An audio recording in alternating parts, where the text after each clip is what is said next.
আসসালামু আলাইকুম। এখন শুনবেন সংবাদ শিরোনাম।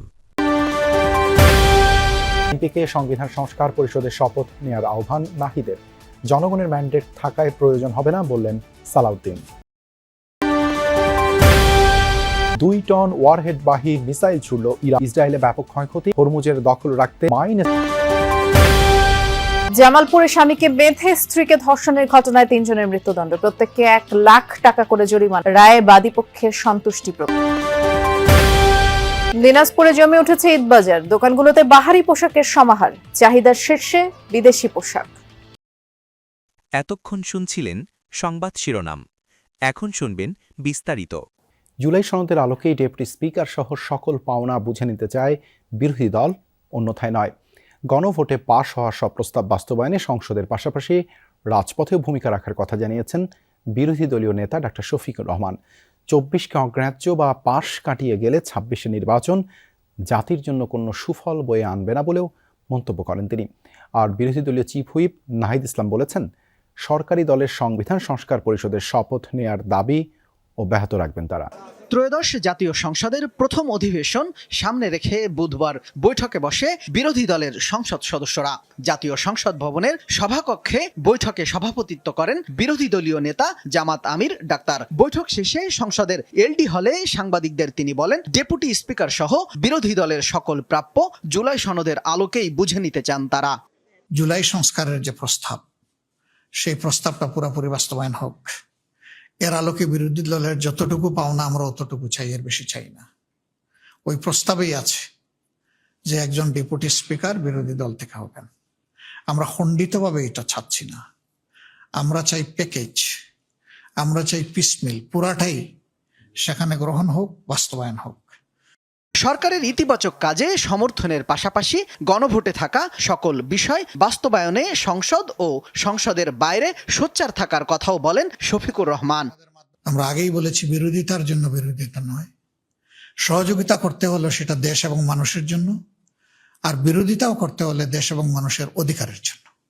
তাই ইনশাআল্লাহ আমরা সংসদে করব, প্রয়োজনে এই লড়াই রাজপথেও হবে।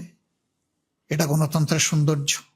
বিরোধী দলীয় চিফ হুইপ নাহিদ ইসলাম সরকারকে সংবিধান সংস্কার ও জুলাই সনদের আলোকে কাজ করার আহ্বান জানান। যে সংবিধান সংস্কার পরিষদ শপথ যেহেতু আমরা নিয়েছি সংবিধান সংস্কার পরিষদের সদস্য হিসেবে, সরকারি দল নেয়নি, আমাদের একটা দাবি আছে যাতে সংবিধান সংস্কার পরিষদের শপথ নেওয়া এবং এই সংসদটাকে সংবিধান সংস্কার পরিষদ হিসেবে কার্যকর করা। এ সময় সংসদে রাষ্ট্রপতির ভাষণ দেওয়ার সমালোচনা করেন জামাতের সংসদ সদস্য আব্দুল্লাহ মোহাম্মদ তাহের। আমরা মনে করি ভাষণ দেওয়ার সমালোচনা করেন জামাতের সংসদ সদস্য আব্দুল্লাহ মোহাম্মদ তাহের। আমরা মনে করি রাষ্ট্রপতির ভাষণ দেওয়ার কোনো অধিকার নাই, স্বৈরাচারের দোষর। ইসরায়েলি ভূখণ্ড এবং মার্কিন অবস্থান লক্ষ্য করে সবচেয়ে তীব্র এবং শক্তিশালী হামলা চালিয়েছে ইরান। মঙ্গলবার বহুল আলোচিত 2 টন ওয়ারহেড বহনকারী ক্ষেপণাস্ত্র ছড়ে IRGC। ইরানি গণমাধ্যমের দাবি, এতে ব্যাপক ক্ষয়ক্ষতি হয়েছে তেল আবিব সহ বিভিন্ন স্থানে। হরমুজ প্রণালীর বিভিন্ন স্থানে ইরানি নৌযান লক্ষ্য করেও চলে মার্কিন হামলা। অঞ্চলটিতে 16টি মাইন বিছানোর জাহাজ ধ্বংসের দাবি করেছে মার্কিন সেন্ট্রাল কমান্ড। 2 টন ওয়ারহেডবাহী মিসাইল ছোড়া হচ্ছে ইসরায়েলি ভূখণ্ড এবং মার্কিন অবস্থানে। মঙ্গলবার রাতে বহুল আলোচিত এই ক্ষেপণাস্ত্রের হামলা চালায় ইরান। দেশটির রাষ্ট্রীয় গণমাধ্যমের পাশাপাশি আন্তর্জাতিক বিভিন্ন গণমাধ্যমে প্রকাশিত ভিডিওতে দেখা যায় এসব ক্ষেপণাস্ত্র ভয়াবহ ধ্বংসযজ্ঞ সৃষ্টি করে তেল আবিব সহ ইসরায়েলের বিভিন্ন এলাকায়। বাণিজ্যিক, আবাসিক সহ বিভিন্ন স্থাপনায় আঘাত হানে এসব মিসাইল। আগুন জ্বলতে দেখা যায় বাংকার সহ বিভিন্ন ভবনে। গেল 28 ফেব্রুয়ারি ইরানের ওপর ইসরায়েল যুক্তরাষ্ট্রের হামলা শুরুর পর এটিকেই তেহরানের সবচেয়ে বড় শক্তিশালী অভিযান হিসেবে আখ্যা দেওয়া হচ্ছে। তেল আবিবের পাশাপাশি বীর ইয়াকুব এবং পশ্চিম জেরুজালেমেও ব্যাপক ধ্বংসযজ্ঞ হয়। এর পাশাপাশি অব্যাহত আছে আরব দেশগুলোতে থাকা মার্কিন দূতাবাস এবং ঘাঁটি লক্ষ্য করে হামলা। ইরানের হামলার কারণে আরব আমিরাত এবং ইসরায়েলের কনসুলেট বন্ধ ঘোষণা করেছে অস্ট্রেলিয়া। এদিকে আরব আমিরাতের উপকূল একটি জ্বালানি ট্যাঙ্কারে বিস্ফোরণ হয়েছে। ধারণা করা হচ্ছে ইরানের ছোড়া ড্রোন অথবা মিসাইলের আঘাতে এই বিস্ফোরণ। এ অবস্থায় ইরানি ভূখণ্ডেও হামলার পরিধি বাড়িয়েছে ইসরায়েল যুক্তরাষ্ট্র। তেহরানের মেহরাবাদ বিমানবন্দর লক্ষ্য করে চালানো হয় ক্ষেপণাস্ত্র হামলা। এর পাশাপাশি ইরানের রাজধানীর আবাসিক এলাকাগুলো চলছে ক্ষেপণাস্ত্র এবং বিমান হামলা। এছাড়াও কোম, নাতাঞ্জ এবং ইস্পাহানেও ভয়াবহ হামলা চালিয়েছে মার্কিন বাহিনী। বিভিন্ন এলাকা সড়ক জুড়ে মরদেহ ছড়িয়ে ছিটিয়ে থাকতে দেখা যায়।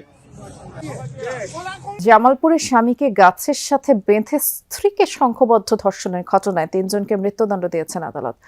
এছাড়া প্রত্যেককে 1 লাখ টাকা জরিমানা করা হয়েছে। দুপুরে জামালপুরে নারী ও শিশু নির্যাতন দমন ট্রাইব্যুনাল 1-এর বিচারক এই রায় দেন। মৃত্যুদণ্ডপ্রাপ্ত আসামিরা হলেন ফারুক হোসেন, মনসুর আলী, ফেরদৌস হোসেন, সবাই এখন পলাতক। রাষ্ট্রপক্ষের আইনজীবী বলেন 2023 সালে 19 জুলাই রাতে সদরের পাকুল এলাকায় স্বামীকে গাছের সাথে বেঁধে রেখে গৃহবধূকে সংঘবদ্ধ ধর্ষণ করে আসামিরা। পরদিন সকালে ভুক্তভোগী নিজে বাদী হয়ে সদর থানা 4 জনের বিরুদ্ধে অভিযোগ দায়ের করেন। প্রমাণিত হওয়ায় 3 জনকে মৃত্যুদণ্ড দেওয়া হয়, 1 জনকে খালাস দেন আদালত। আমি মনসুর, ফারুক, ফেরদৌস 3 জন এবং জাহিদ নামে আরেকজন আছে।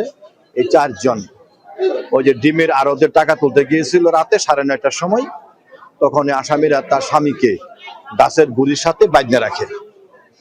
পরে ভিকটিমকে অপহরণ করে নিয়ে যায় কিছু দূরেই নিয়ে যাওয়ার পরে 3 জন আসামি সহ জাহিদ পালাক্রমে ভিকটিমকে জোর করে দর্শন করে।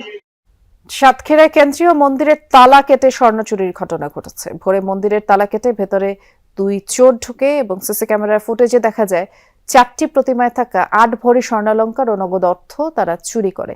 এরপর দ্রুত ঘটনাস্থল থেকে সটকে পড়ে এবং চুরির খবর ছড়িয়ে পড়লে ঘটনাস্থল পরিদর্শন করে পুলিশ, জেলা প্রশাসন। সিসিটিভি ফুটেজ পর্যালোচনা করে জড়িতদের শনাক্ত ও চুরি যাওয়া মালামাল উদ্ধারের কাজ চলছে বলে পুলিশ জানিয়েছে।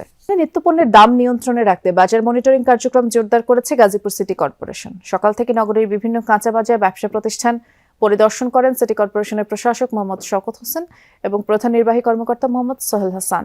এ সময় বাজারে পণ্যের মান, মূল্য তালিকা, ওজন পরিমাপের যন্ত্র, সরবরাহ পরিস্থিতি পর্যবেক্ষণ করা হয়। এছাড়া ব্যবসায়ীদের সরকারি নিয়ম মেনে দিনাজপুরে ঈদের কেনাকাটা জমে উঠেছে। বিক্রেতারা বলছেন জেলায় বিদেশি পোশাকের চাহিদা বেশি, তবে এবারে দেশের বাজারের উপরেই নির্ভরশীল ক্রেতারা। দোকানগুলোতে বাহারি পোশাকের সমাহার। ঈদ এগিয়ে আসায় কেনাকাটায় ব্যস্ততা বেড়েছে ক্রেতাদেরও। এবারের ঈদ কেনাকাটার চিত্র কিছুটা ভিন্ন। সীমান্তবর্তী হওয়ায় অন্যান্য বছর ঈদের কেনাকাটা করতে পার্শ্ববর্তী দেশে ভিড় করতেন জেলার ক্রেতাদের বড় একটি অংশ। তবে এবার ভিসা জটিলতায় বর্ডার পার হতে পারেননি ক্রেতারা। তাতে ভাটা পড়েনি ঈদ কেনাকাটায়। দেশীয় বিভিন্ন ব্র্যান্ডের শোরুম ছাড়াও ফুটপাত থেকে শপিং মল এখন ক্রেতাদের ভিড়ে জমজমাট। শহরের ঐতিহ্যবাহী মালদহপট্টির বড় বড় দোকানগুলোতে যেন শাড়ি ও 3 পিস কেনার প্রতিযোগিতা। জেল রোড এলাকায় গার্মেন্টস দোকানগুলোতে বিক্রি হচ্ছে ছোটদের পোশাক, সেখানেও উপচে পড়া ভিড়। বাহাদুরবাজার এলাকায় মার্কেটগুলোতে পাঞ্জাবি, 3 পিস সহ বিভিন্ন পোশাকের